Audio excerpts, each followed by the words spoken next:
Привет, Сара. Привет, Тони! Как дела? Что нового? Спасибо, у меня все хорошо. А ты как? Я не в плохое время звоню? Нет, только что закончился урок. Я выхожу из университета, чтобы встретиться с подругой Александрой в кафе на обед.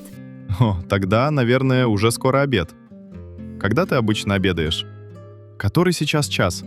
Сейчас 12:45. Почти все мои утренние пары заканчиваются к 12:30, и я часто обедаю в кафе около часа дня. Твои занятия рано начинаются? Когда ты обычно встаешь?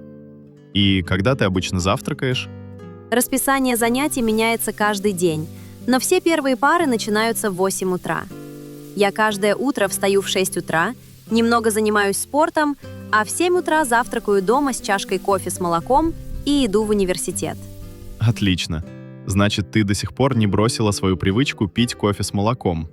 Нет, на самом деле, здесь я получаю от этого еще больше удовольствия.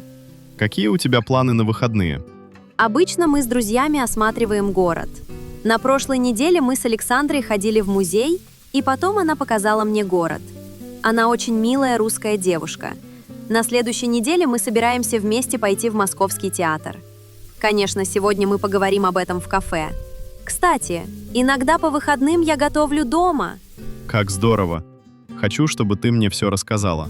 Я уже почти у кафе, мне нужно идти. Расскажу тебе потом. Хорошо. Когда ты обычно ложишься спать? Примерно в полночь.